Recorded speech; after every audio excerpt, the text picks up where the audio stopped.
الحمد لله رب العالمين والصلاة والسلام على سيد الأنبياء والمرسلين وعلى آله وصحبه أجمعين أما بعد. أعوذ بالله من الشيطان الرجيم. بسم الله الرحمن الرحيم. ولا تقولوا لمن يقتل في سبيل الله أموات بل أحياء ولكن لا تشعرون. صدر محترم، حکم صاحبان، مشفق و مربی اساتذہ کرام اور میرے عزیز ساتھیوں، آج کے اس سالانہ تقابلی بزم خطابت میں میرا موضوع سخن ہے شہادت ہے مطلوب و مقصود مومن۔ یہ ایک ایسا موضوع ہے جو ایمان کی روح، عقیدے کی بنیاد اور مومن کی زندگی کا اصل مقصد بیان کرتا ہے۔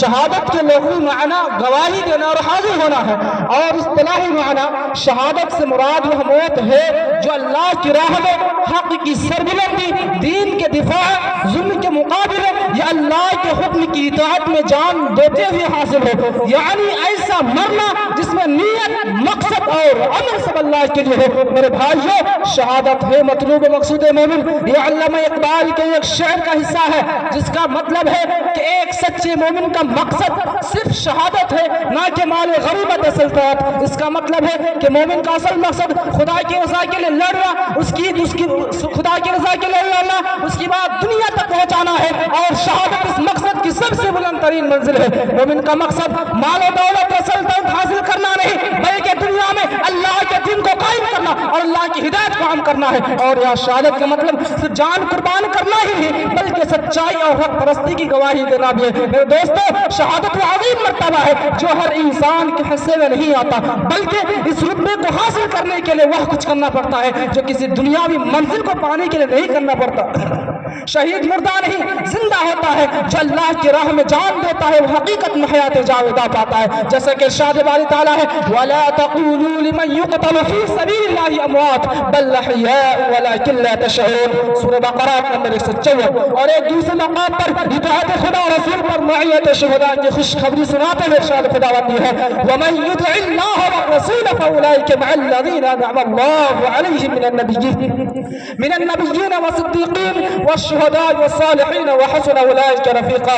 سورہ نساء نمبر 69۔ اسلام میں شہادت صرف جنگ میں جان دینا نہیں، بلکہ ایک ایسی اعلیٰ ترین کیفیت مقام ہے جس میں مومن اپنی پوری زندگی اللہ کے رضا، اس کی دین کی سربلندی اور حق کی حفاظت کے لیے وقف کر دیتا ہے۔ اس لیے اللہ کے نبی صلی اللہ علیہ وسلم نے فرمایا من سأل اللہ الشہادة بصدق بلغ اللہ منازل الشہداء وإن مات على فراشه۔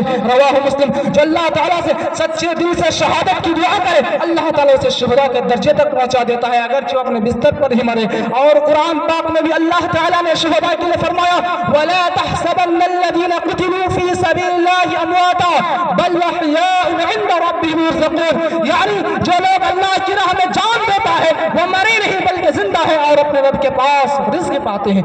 بلکہ یہ آیت بتاتی ہے کہ شہید کا مقام و مرتبہ وہ ہے جو دنیا کے کسی انسان کو نہیں مل سکتا، اس کا جسم دنیا میں تو رہ جاتا ہے مگر ان کی روح اللہ کے زندہ رہتی ہے۔ معزز سامعین، شہادت مومن کا مقصد کیوں؟ اس لیے کہ شہادت کیونکہ مومن جانتا ہے کہ دنیا کی زندگی فانی ہے، دولت، شوق، عزت سے وارث ہے، اصل کامیابی وہ ہے جو اللہ کی رضا حاصل کر دے، اور اللہ کی سب سے بڑی رضا شہادت ہے، اور شہادت مومن کو اللہ سے سب سے قریبی مقام عطا کرتی ہے۔ اس لیے اللہ کے نبی صلی اللہ علیہ وسلم نے فرمایا من ان فی الجنۃ 100 درجۃ اعدها اللہ للمجاہدین فی سبیل اللہ ما بین الدرجتین کما بین السماء والارض۔ صحیح بخاری۔ یعنی جنت میں 100 درجے ہیں جی اللہ نے اپنے راستے میں جہاد کرنے والوں یعنی شہداء مجاہدین کے لیے تیار کیا ہے، اور ہر 2 درجے کے درمیان اتنا فاصلہ ہے جتنا آسمان اور زمین کے درمیان فاصلہ ہے۔ میرے دوستو، شہادت مومن کا مقصد کیوں ہے؟ اس لیے کہ شہادت ایمان کی سچائی کا سب سے بڑا ثبوت ہے،